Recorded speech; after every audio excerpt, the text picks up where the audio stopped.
Bom, dando sequência aí, como nós vimos no vídeo anterior, a maneira como nasce o dogma, como as ideias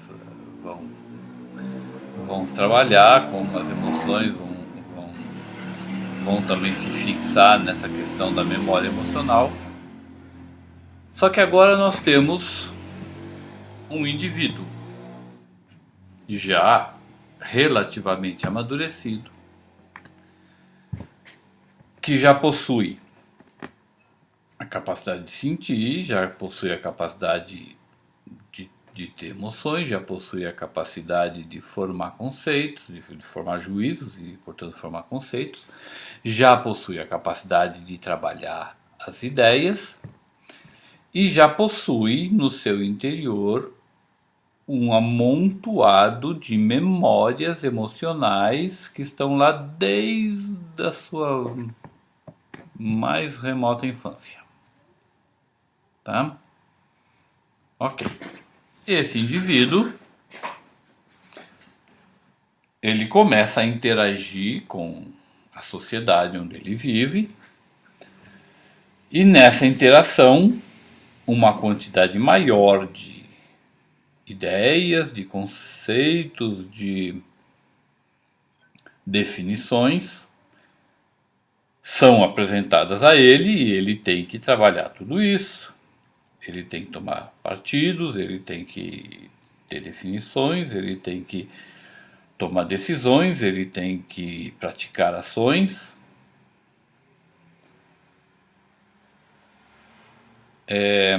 Só que a maioria dessa quantidade de informação, porque vem como informação, não vem como conhecimento inicialmente. Conhecimento vai ser somente aquilo que ele construir internamente. E trabalhando de forma eficaz tanto a sua emoção como a sua parte das ideias, que seria a parte racional. Então, o que ele conseguir trabalhar racionalmente com amadurecimento emocional vai se traduzir em conhecimento. O que ele conseguir trabalhar racionalmente através de ideias, mas sem equilíbrio emocional, vai se traduzir no máximo em novas crenças, mas normalmente vai se traduzir em tecnicidade. Ele vai aprender coisas, mas não vai saber realmente o que aquelas coisas representam. E o que ele não conseguir trabalhar nem racionalmente através das ideias e nem emocionalmente, ele vai simplesmente desconsiderar. Tá? E aí é que nasce o problema. Porque aquilo que o indivíduo consegue trabalhar racionalmente, mas não consegue trabalhar emocionalmente, se traduz em um comportamento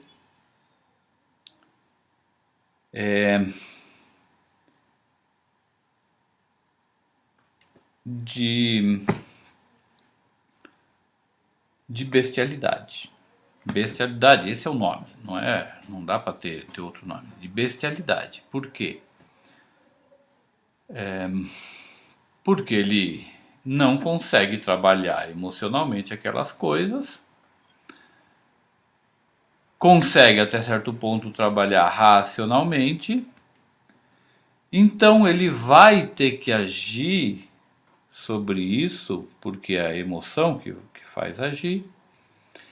Ele vai ter que agir sobre isso de uma forma quase animal. Daí vem a bestialidade, ou seja, o animal. Ele vai agir de uma forma quase animal.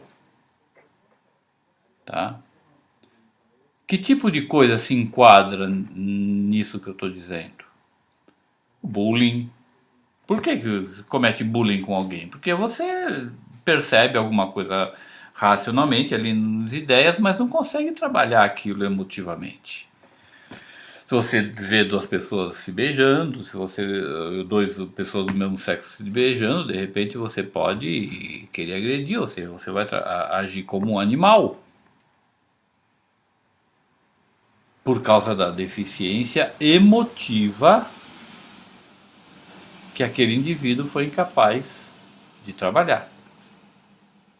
Por outro lado, se é possível trabalhar alguma coisa emotivamente, mas não é possível essa pessoa trabalhar essa coisa racionalmente, essa pessoa vai agir como um ignorante.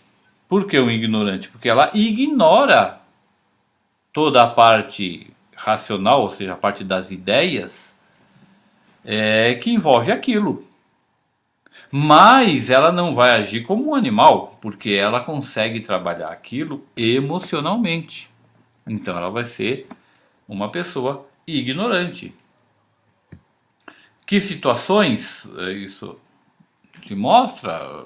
A vida está cheia dessas situações. Então, aquela pessoa que é cordata, que ela busca ajudar, que ela entende, que ela está sempre ali disposta, mas que ela não consegue entender do que está sendo apresentado para ela. Tá? Ela vai ser uma pessoa ignorante, porque ela ignora uma série de coisas.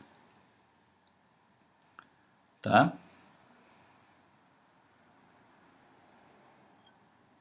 Agora, não é somente aí que reside o problema. Por quê? Porque a pessoa pode, o indivíduo pode conseguir trabalhar a coisa pelas ideias, ou seja, na esfera racional. Tá? E é sempre bom lembrar que essa esfera racional nasceu de emoção do mesmo jeito que o resto. Tá? Então ela não é isolada da emoção, ela é parte da emoção, mas ela consegue trabalhar essas ideias de forma racional, de forma ordenada, de forma lógica. Consegue trabalhar isso emocionalmente, porém, ela já traçou certos limites do que ela considera aceitável ou não. Então ela não é um ignorante propriamente, ela também não age como um animal, não é uma besta, não age como um animal, age até de forma refinada, e no entanto ela pode ser cruel. Por que isso? Porque quando ela for ter que tomar suas decisões, quando ela se remeter ao emocional lá, que geram as decisões e que geram as ações, ela faz isso buscando não todo aquele conjunto enorme de afetações que acontecem no dia a dia, a todo instante. Ela não quer ter que rever os seus conceitos a todo instante. E que conceitos são esses que ela não quer rever a todo instante? São justamente aqueles que foram armazenados na sua memória emotiva pré-linguagem. Normalmente aqueles que envolvem crenças fundamentais. Só que essas crenças fundamentais, elas geram comportamentos que a pessoa não domina diretamente, ou seja, ela age meio que de uma forma inconsciente. Isso remete ao inconsciente coletivo, desculpa, ao inconsciente freudiano, remete à semiconsciência, enfim, a ego, id, coisas assim, tá? Mas ela recorre a isso para tomar as decisões dela, não às afetações diretas que acontecem no dia a dia. E ela recorre também às crenças de comportamento que ela formou também, acumulou e tomou como certas. E ela vai levar em consideração aquela emotividade bruta que se formou quando aquele conceito foi gravado na memória emocional. E sendo assim, ela não vai se mostrar como uma pessoa aberta a rever seus conceitos, a buscar novas alternativas. Então ela tem inteligência, ela consegue entender as coisas, ela consegue fazer as relações lógicas, então ela consegue ter uma racionalidade, ela consegue ter até um domínio emocional, uma percepção do que aquilo representa emotivamente, emocionalmente, mas ela se recusa a atuar a não ser através daquilo que ela já fixou como correto ou como errado. Essa pessoa tem um nome. Essa pessoa é o chamado moralista. O moralista, o que ele faz? Ele justamente vai buscar essa moral interna, interior, que nasceu daquelas crenças que estão fixadas lá na sua memória emotiva, nasceu desses conceitos que se fixaram e que geram essa moralidade, ou seja, definem o que ele considera certo e errado.